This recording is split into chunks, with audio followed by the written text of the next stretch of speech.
Audio Jungle.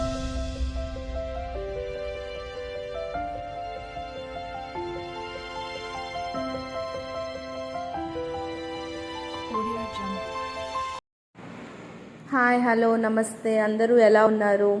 Welcome back to my channel Pratyusha vlogs. ఇవాళ recipe ఏంటంటే మా హస్బెండ్స్ ఫేవరెట్ రెసిపీ. సో మా husband కూడా ఈ వీడియోలో హెల్ప్ చేస్తున్నారు. ముందుగా బీరకాయలను కడుక్కొని ఇలా మా హస్బెండ్ పీలర్తో కాకుండా స్పూన్తో కూడా పొట్టు తీయచ్చు నీకు తెలుసా అని చూపిస్తున్నారు నాకు. ఇలా చూడండి, స్పూన్తో మొత్తం బీరకాయ మీద ఉన్నదాన్ని పీల్ చేసుకోవాలి.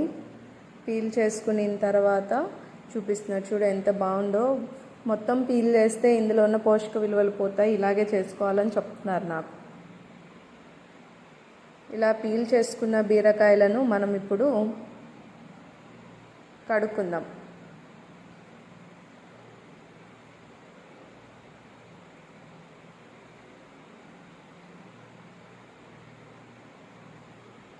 అందరూ చెప్పండి ఏంటి విశేషాలు, ఇంకా ఎలా ఉన్నారు, ఏం జరుగుతుంది? సబ్స్క్రైబ్ చేసుకోండి ప్లీజ్. అండ్ ఇంకా వీడియోస్ ఎలాంటివి పెట్టాలో కూడా కామెంట్ బాక్స్లో కామెంట్ చేయగలరని అనుకుంటున్నాను. ఇప్పుడు కడిగిన బీరకాయలను కట్ చేసుకుందాం.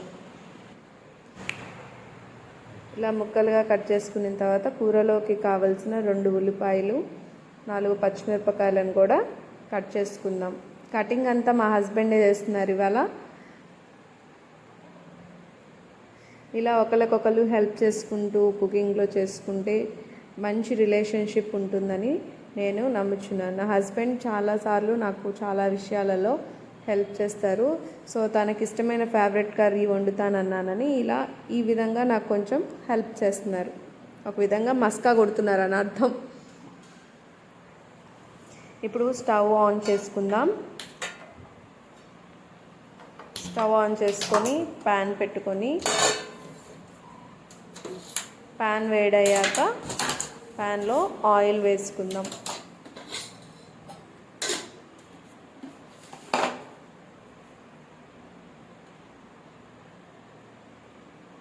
ప్యాన్లో ఆయిల్ వేస్తున్నా. ప్యాన్ హీట్ ఎక్కింది. చెప్పండి మీరు బీరకాయల్ని ఏ విధంగా వండుకుంటారు, ఇంకా ఏ విధంగా వండుకుంటే బాగుంటుందో కూడా కామెంట్ బాక్స్లో పోస్ట్ చేయండి.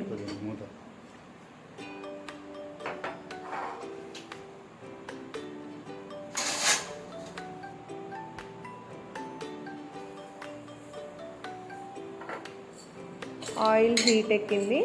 ఇప్పుడు అందులో మనం పోపు దినుసులు వేసుకుందాం.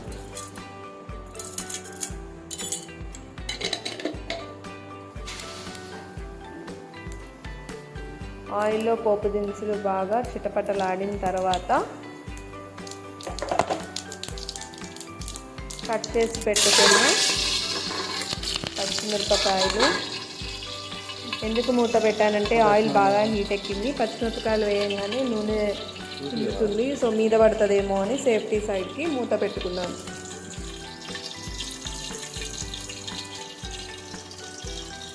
పచ్చిమిరపకాయలు వేగిన తర్వాత కట్ చేసి పెట్టుకున్న ఉల్లిపాయలు. ఇప్పుడు ఒకసారి కలుపుకుందాం. ఉల్లిపాయలు పచ్చిమిరపకాయలను నూనెలో బాగా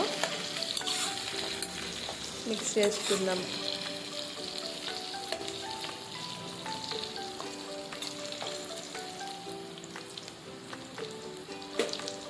ఉల్లిపాయలు మగ్గాక కొంచెం కరివేపాకు వేసుకున్నాను. తర్వాత పసుపు, అవసరమయ్యే పదార్థం పసుపు అల్లం వెల్లుల్లిపాయ పేస్ట్. పసుపు వేసాను ఉల్లిపాయలలో. మళ్ళీ ఒకసారి మిక్స్ చేద్దాం. మిక్స్ చేసిన తర్వాత కట్ చేసి పెట్టుకున్న లేత బీరకాయలను అందులో వేసుకుందాం. బీరకాయలో ఫైబర్ కంటెంట్ బాగా ఉంటుంది, పీచు పదార్థం కాబట్టి బాడీకి చలవ చేస్తుంది. బీరకాయ మామూలుగా వండితే తినని వాళ్ళు ఎగ్ ఫేవరెట్ అనుకున్నప్పుడు ఈ కాంబినేషన్ ట్రై చేయండి, చాలా బాగుంటుంది. ఇప్పుడు ఆ బీరకాయలను ఆ పసుపు బాగా ముక్కలకు పట్టేలాగా కలుపుకొని మూత పెట్టుకొని ఉడికించుకుందాం. మూత పెట్టి ఉడికించుకున్న తర్వాత మూత తీసి మరి ఒకసారి కలిపెట్టుకుందాం. వేయబోయే 2 ఎగ్స్. సో ఆ ఎగ్స్ని కూడా షూట్ చేసాం. ఇప్పుడు బీరకాయ తొందరగా ఉడకడానికి సాల్ట్ వేసుకున్నాను. సాల్ట్ వేసిన తర్వాత బాగా మగ్గిన తర్వాత అల్లం వెల్లుల్లిపాయ పేస్ట్ కూడా వేసుకున్నాను. మూత పెట్టి ఉడికించుకుంటే ఇలా వాటర్ అంతా వచ్చేసింది బీరకాయలోనిది. మళ్ళీ మూత పెట్టి ఒక 5 నిమిషాలు మగ్గనిచ్చాం. తర్వాత రుచికి సరిపడా కారం,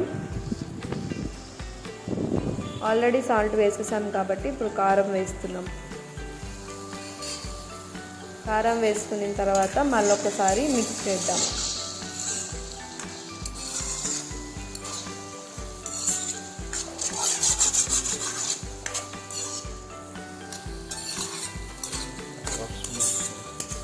పచ్చిమిరపకాయలు 5 వేసాం.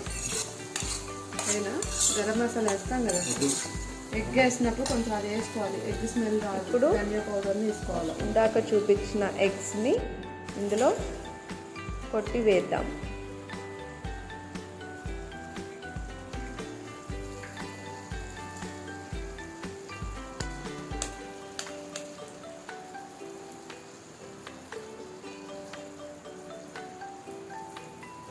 టూ ఎగ్స్ అందులో వేసిన తర్వాత మూత పెట్టి మగ్గించుకుందాం. తర్వాత మూత తీసి కలుపుకుంటే ఈ విధంగా ఉంది. ఇంకా మగ్గాలి. సో మూత పెట్టి మళ్ళీ ఒకసారి మగ్గిద్దాం. చూసారా, అందులో ఆయిల్ బయటకు వస్తుంది.